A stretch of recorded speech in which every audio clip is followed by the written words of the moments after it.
आज की रात कुछ लोगों के लिए साधारण नहीं होगी, क्योंकि 14 फरवरी 2026 का प्रदोष व्रत एक ऐसा संयोग लेकर आ रहा है जब छोटी सी सावधानी भी बड़े बदलाव का कारण बन सकती है।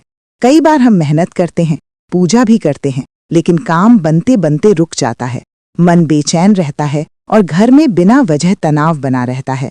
इस प्रदोष व्रत में एक ऐसा संकेत छिपा है जिसे समझ लिया जाए तो रुकावटें धीरे धीरे हटने लगती हैं। नमस्कार, मैं रजनी शर्मा और आज बात करेंगे 14 फरवरी के प्रदोष व्रत की। इस दिन क्या करना शुभ रहेगा, क्या नहीं करना चाहिए, पूजा कैसे करें और कुछ ऐसे सरल उपाय जो गृहस्थ जीवन और धन संबंधी परेशानियों को कम करने में सहायक माने जाते हैं। प्रदोष व्रत भगवान शिव को समर्पित होता है और संध्या काल इसका सबसे महत्वपूर्ण समय माना जाता है। इस दिन शाम के समय शिवजी की पूजा करने से दिन भर की नकारात्मकता शांत होती है। सुबह उठकर सबसे पहले घर में हल्का जल छिड़कें और मन ही मन ओम नमः शिवाय का जाप करें। ऐसा करने से मन की बेचैनी कम होती है और दिन की शुरुआत शांत ऊर्जा के साथ होती है। व्रत रखने वाले लोग दिन भर फलाहार ले सकते हैं।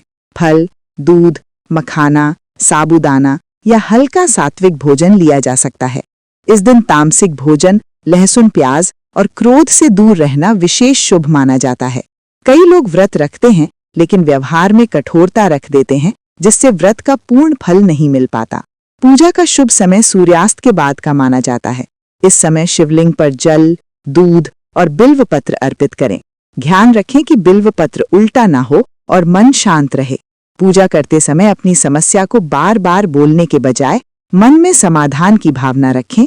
यह एक छोटी लेकिन गुप्त बात मानी जाती है।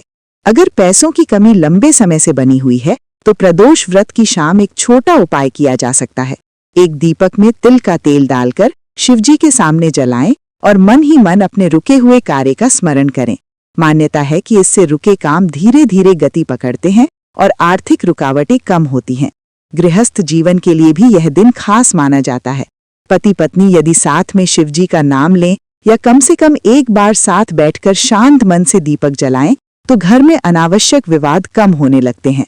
जिन लोगों को लगता है कि काम बनते बनते बिगड़ जाता है, उन्हें इस दिन किसी जरूरतमंद को सफेद वस्तु का दान करना शुभ माना गया है।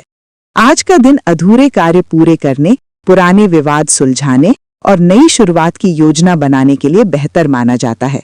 लेकिन इस दिन झूठ बोलना, किसी का अपमान करना या बिना सोचे समझे बड़ा निर्णय लेना अशुभ फल दे सकता है। विशेष रूप से शाम के समय नकारात्मक बातें करने से बचना चाहिए। राशियों के लिए भी यह दिन संकेत देता है कि धैर्य रखने वालों को लाभ मिलेगा।